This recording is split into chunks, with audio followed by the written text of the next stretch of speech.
네, 새해 첫 주일인데요. 오늘 각 가정마다 하나님의 은혜와 복이 풍성하게 임하시기를 간절히 바랍니다. 2023년도 기독교 분석 리포트에 의하면 비개신교인들이 어떤 종교에 호감을 나타내고 있는가, 그것을 조사한 적이 있습니다. 각 종교마다 이 호감도를 조사를 했는데요. 5점 만점에 불교는 3.05, 카톨릭은 2.87, 유교는 2.44, 개신교는 2.08이었습니다. 그러니까 주요 종교 중에 호감도가 많이 떨어지는 것이죠. 그리고 이 비개신교인 중에 한국교회에 대한 신뢰도를 물어봤습니다. 앞으로 더 신뢰할 것인가? 지금부터 11년 전에 2012년에는 더 많이 신뢰하게 되었다가 75.5%였습니다. 그리고 11년이 지난 2023년도에는 49.3%로 떨어졌습니다. 호감도도 많이 떨어지고 신뢰도도 많이 떨어져 있는 것이죠. 그야말로 한국교회가 심각한 위기 가운데 있습니다. 무속과 기복주의와 인본주의가 판치고 있습니다. 한국교회가 절체절명의 위기 가운데 있는 것이죠. 쉽게 얘기하면 벼랑 끝에 지금 몰려 있는 것입니다. 어떻게 이 위기를 돌파해 나갈 것인가? 오늘 하나님께서는 이 위기를 돌파하기 위해서는 우리에게 부흥이 필요하다고 말씀합니다. 부흥을 통해서 이 위기를 정면 돌파해 나가야 됩니다. 우리는 부흥을 위해서 기도해야 될 때를 맞이하게 된 것입니다. 여러분, 부흥은 무엇입니까? 부흥에 대해서 말해주는 대표적인 구절이 하박국 3장 2절의 말씀입니다. 우리 같이 한번 읽어보겠습니다. 여호와여, 내가 주께 대한 소문을 듣고 놀랐나이다. 여호와여, 주는 주의 일을 이 수년 내에 부흥하게 하옵소서. 이 수년 내에 나타내시옵소서. 진노 중에라도 긍휼을 잊지 마옵소서. 우리가 흔히 부흥을 생각하기에 사람의 숫자가 많아지는 것이고 재정 규모가 커지는 것이고 주차장이 넓어지는 것이라고 생각하기 쉽습니다. 근데 성경이 말하는 부흥은 그런 개념이 아닙니다. 부흥은 새롭게 되는 것입니다. 되살아나는 것입니다. 잠자는 영혼이 깨어나는 것이 부흥이고 죽은 영혼이 다시 살아나는 것이 부흥이라고 말씀합니다. 그 잠자는 영혼을 깨우기 위해서, 죽은 영혼을 다시 살리기 위해서 하나님이 구체적인 행동을 하는 것이 바로 부흥의 역사라고 성경은 말하고 있는 것입니다. 부흥에 대한 분명한 정의가 없으면 우리는 부흥을 경험할 수가 없는 것입니다. 왜냐하면 숫자는 많아지기도 하고 적어지기도 하지 않습니까? 물질은 많이 있기도 하고 또 빠져나가기도 합니다. 주차장은 있기도 하고 없기도 하고, 물질적인 것으로 판가름하게 되면 부흥을 이야기할 수가 없는 것이죠. 우리의 영혼이 참다운 부흥을 경험하고 있는가는 이런 성경적 원리를 우리 삶에 적용해 나갈 때 분명하게 붙잡을 수가 있습니다. 부흥을 주신 하나님은 죽음에서 우리를 살리시는 분입니다. 오늘 에스겔 37장을 보면 살육을 당한 군대가 다시 살아나는 장면을 그리고 있습니다. 마른 뼈들에게 힘줄이 붙기 시작합니다.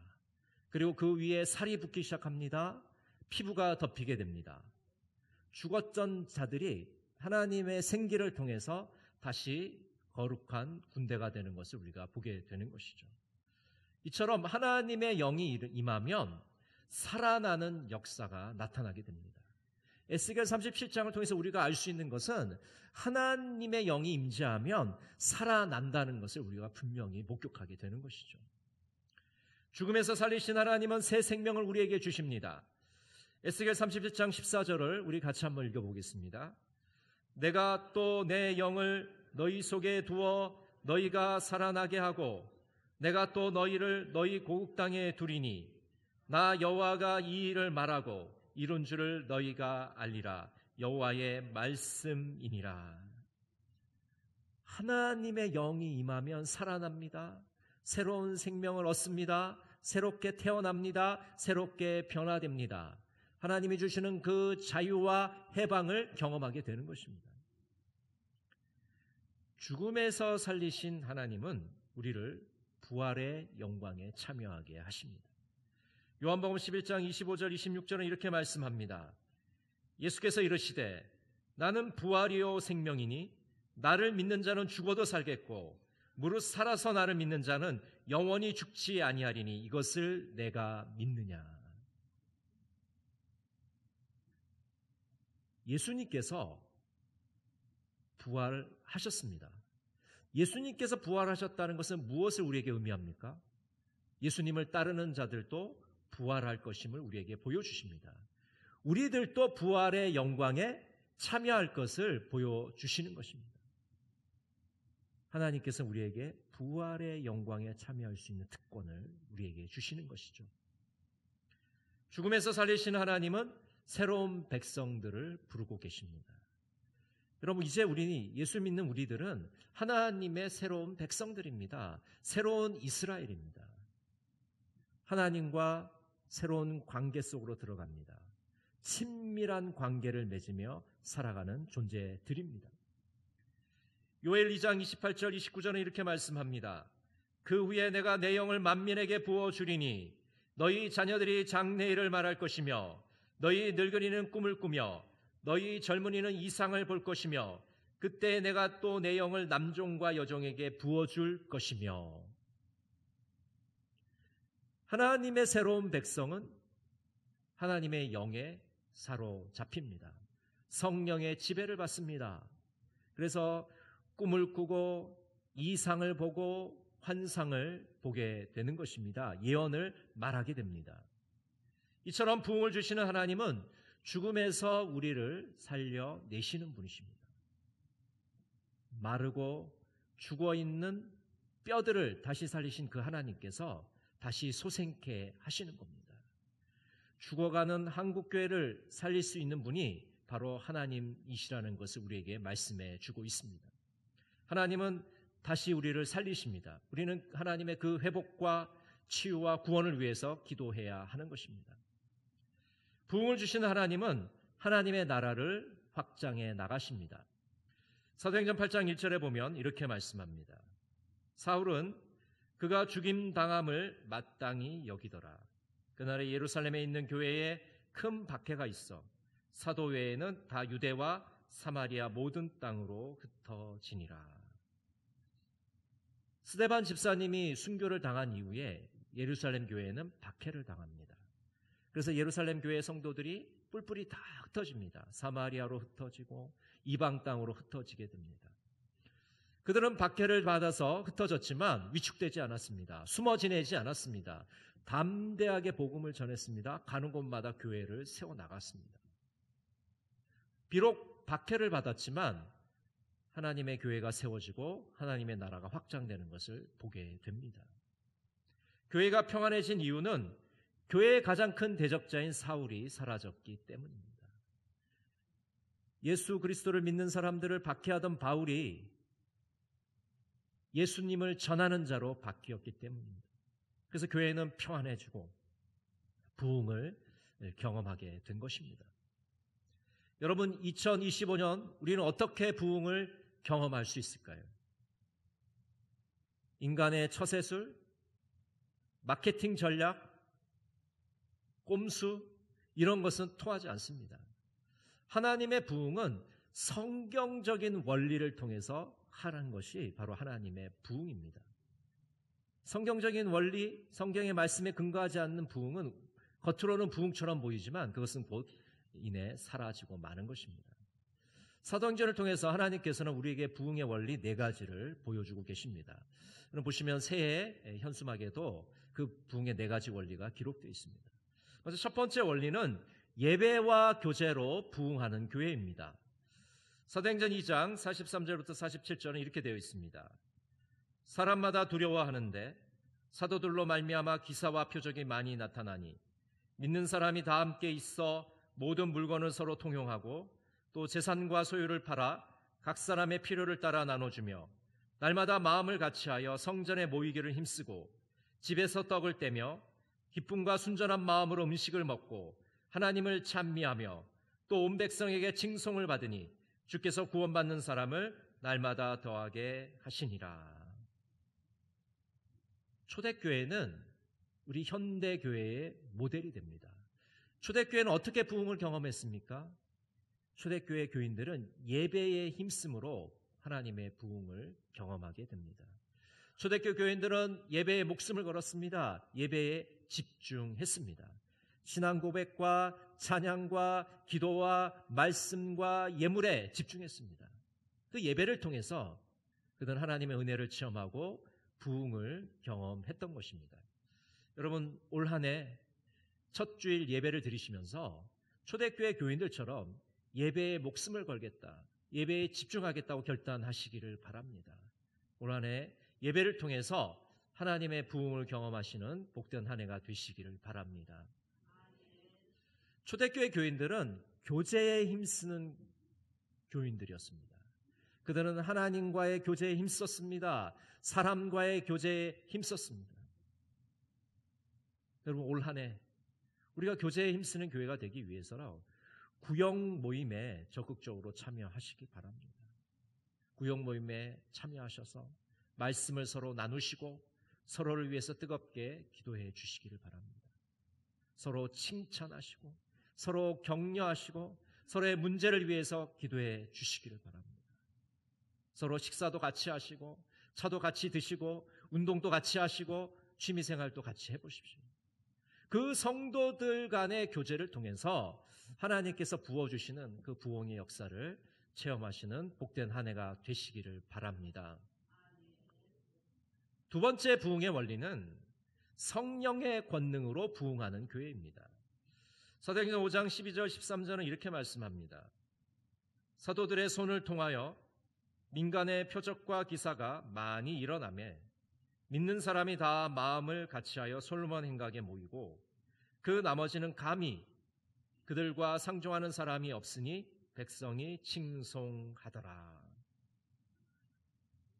여러분, 부흥은 처음부터 끝까지 성령의 역사입니다.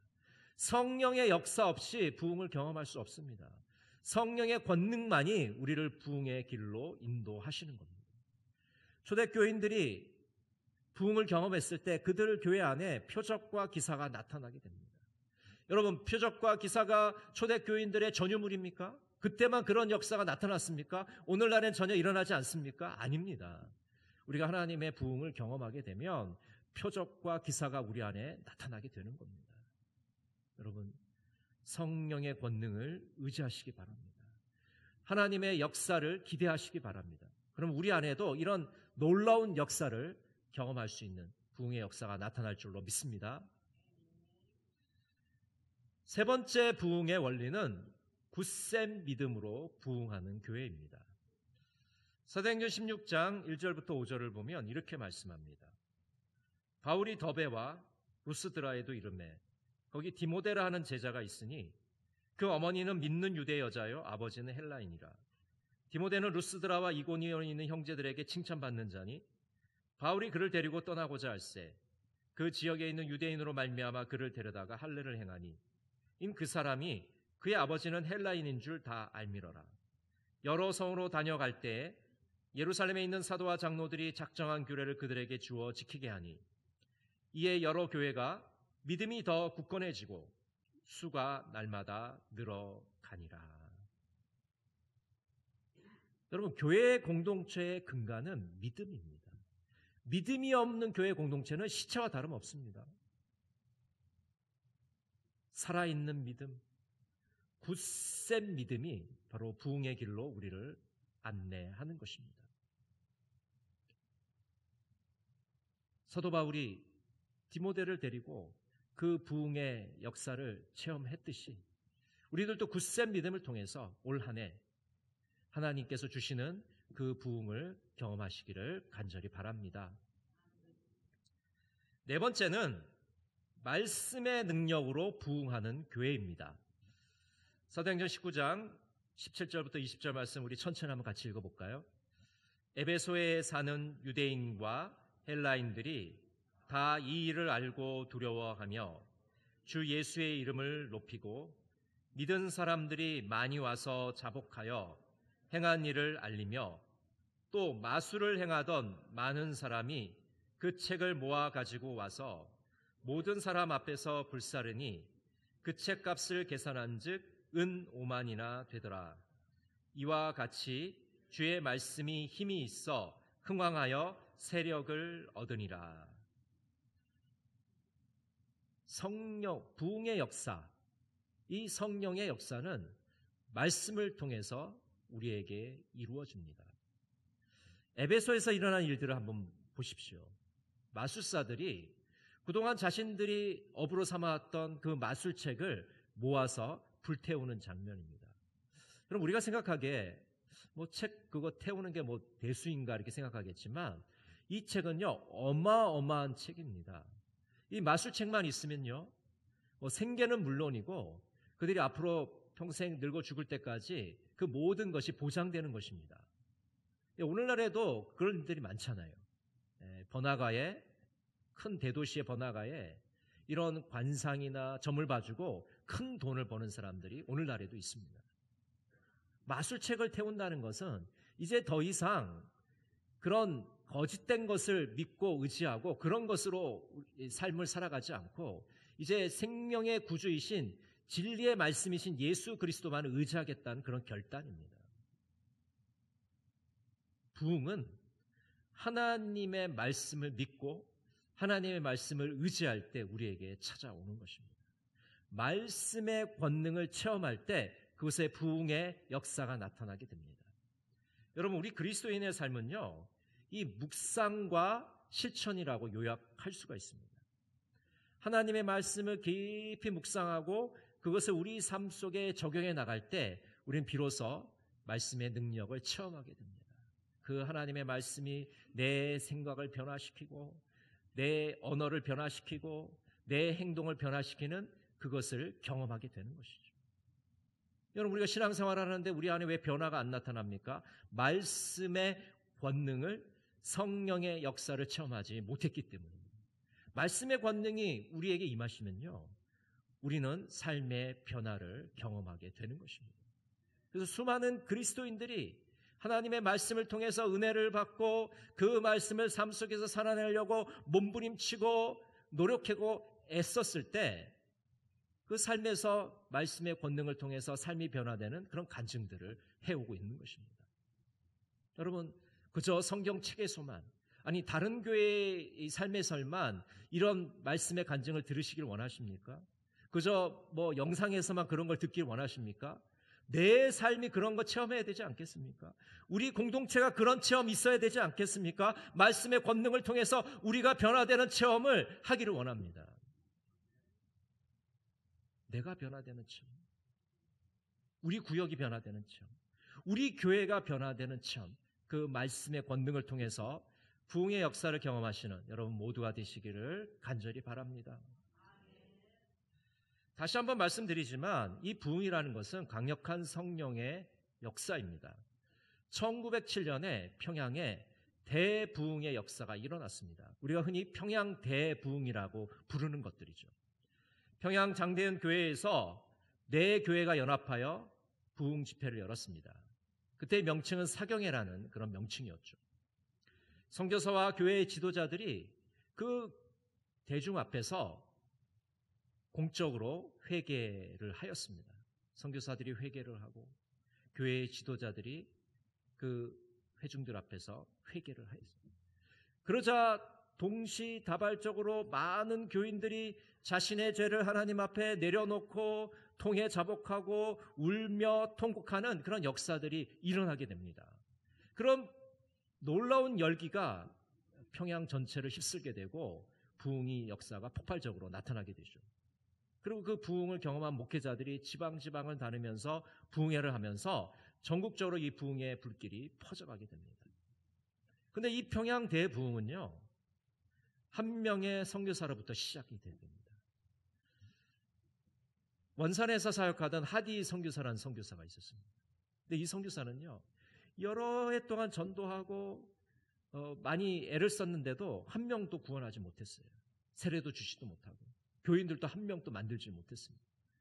이 하디 선교사가 이제는 내가 포기해야 되겠다. 내가 조선 사람들한테 이제 선교하는 거 포기하겠다. 그렇게 절망 가운데 있었어요. 근데 그 하디 선교사가 원산에 있는 어떤 집회에 참여하면서 성령의 역사를 체험하게 되고 부흥을 경험하게 됩니다. 그러면서 그가 많은 사람들을 주님께로 돌아오는 일에 헌신하게 돼요. 이 소식을 들은 평양교계에서 이 하디 선교사를 모셔서 이 부흥 집회를 하게 되었고 그 부흥의 역사가 조선 전체에 퍼지게 된 것입니다. 여러분 구한말의 상황 너무나도 잘 아시죠? 일본이 우리나라를 먹으려고 야금야금 지금 침략해오는 그런 상황 가운데 있습니다. 촛불과 같이 흔들리고 있는 그런 국군 앞에서 절망 가운데 있는 그 사람들에게, 백성들에게 이 평양 대부흥의 역사를 통해서 희망의 빛을 주님께서 우리에게 비추어 주셨던 것입니다. 여러분 이제 한 해가 시작됩니다. 우리 교회에 성령의 바람이 불기를 소망합니다. 우리 가정에 성령의 불이 임하기를 소망합니다. 우리 교회에 성령의 역사가 나타나기를 소망합니다. 2025년도 파송 찬송은 오소서 진리의 성령님입니다.